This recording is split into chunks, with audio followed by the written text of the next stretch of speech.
NDA శాసనసభ పక్ష సమావేశానికి విచ్చేసిన తెలుగుదేశం ఎమ్మెల్యేలకి, జనసేన ఎమ్మెల్యేలకి, భారతీయ జనతా పార్టీ ఎమ్మెల్యేలకి మనస్ఫూర్తిగా మీ అందరికీ హృదయపూర్వక నమస్కారాలు.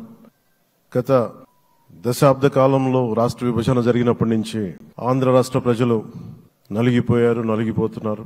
గత 5 సంవత్సరాలుగా మరి రాష్ట్రంలోని విపత్కర పరిస్థితులు తెలుసు. మనందరం సమిష్టిగా పోరాటం చేసి కలిసికట్టుగా ఉండి అద్భుతమైన మెజారిటీలతోటి 164 శాసనసభ స్థానాలని ఎన్డీఏ కూటమి దక్కించుకుంది. అద్భుతమైన విజయం. 21 పార్లమెంట్ సభ్యుల్ని సెంట్రల్ హాల్లో కూడా మాట్లాడుతూ ఉంటే అందరికీ ఆంధ్రప్రదేశ్ విజయం, తెలుగుదేశం, జనసేన, భారతీయ జనతా పార్టీతో కూడిన ఎన్డీఏ కూటమి విజయం దేశం మొత్తం చాలా ఒక స్ఫూర్తినిచ్చింది. ఒక్క ఓటు చీలకుండా అలయన్స్ అంటే ఎలా ఉండాలి అనేది మన ఆంధ్ర ప్రాంత ప్రజలు, మన ఆంధ్ర రాష్ట్ర ప్రజలు మనందరం కలిసి కట్టుగా చూపించాం. 2021 మార్చి 14 ఇప్పటం సభలో నేను ఒకటే తెలియజేసుకున్నాను. ఆ ప్రభుత్వ వ్యతిరేక ఓటుని చీలనివ్వను. ఆ మాట మీద ఉన్నాం, ఆ మాట మీద నిలబడ్డాం. ఒడిదుడుకులు ఎదుర్కొన్నాం, తగ్గాం, కానీ నిలబడ్డాం. ప్రజల నమ్మకాన్ని పెంచాం. అద్భుతమైన మెజారిటీతో ఈ రోజున మనం ప్రభుత్వాన్ని స్థాపిస్తున్నాం. చాలా మాటలు ఇచ్చాం. ఇది కక్ష సాధింపులకి సమయం కాదు, ఇది వ్యక్తిగత దూషణలకు సమయం కాదు. ఇది 5 కోట్ల మంది పైగా ప్రజలు మన మీద నమ్మకాన్ని పెట్టుకున్నారు. మన మీద మనందరం ఉమ్మడిగా, మనందరం సమిష్టిగా ఆంధ్రప్రదేశ్ ప్రజలు ఏ అభివృద్ధి అయితే కోరుకుంటున్నారో మనందరం సమిష్టిగా దీన్ని ముందుకు తీసుకెళ్లాలి, అభివృద్ధి పథంలో నడిపించాలి. విద్య, వైద్యం, ఉపాధి, సాగునీరు, తాగునీరు, లా అండ్ ఆర్డర్ ఇవన్నీ చెప్పొచ్చాం. మనం బలంగా నిలబడతామని. అలాగే మేనిఫెస్టోలో, ఉమ్మడి మేనిఫెస్టోలో చాలా మాటలు ఇచ్చాం. వాటన్నిటినీ బాధ్యతగా ముందుకు తీసుకెళ్లాల్సిన అవసరం ఉంది. ఇలాంటి ఛాలెంజింగ్ టైమ్స్లో ఒక సుదీర్ఘమైన అనుభవం ఉన్న నాయకులు కావాలి. 4 దశాబ్దాల అనుభవం, అభివృద్ధి మీద అపారమైన అవగాహన, పెట్టుబడులను తెచ్చే సమర్థత, ప్రతిభ.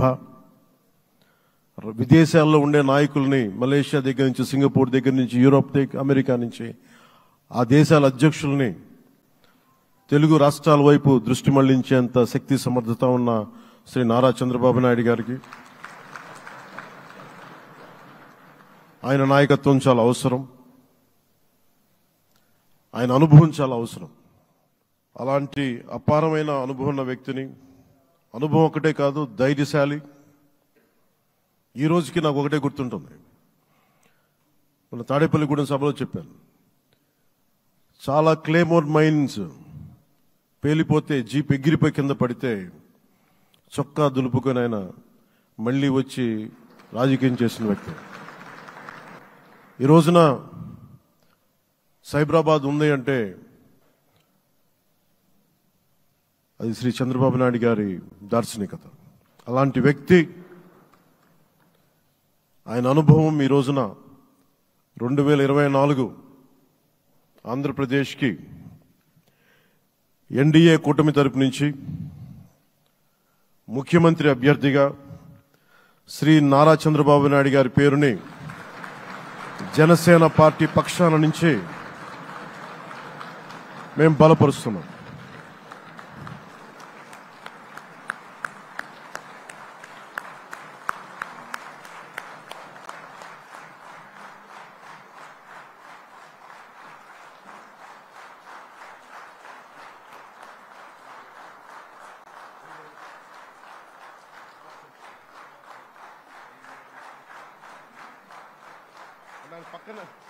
ఇది నేను ఆయన పక్కన పెట్టుకుని చెప్పాలి.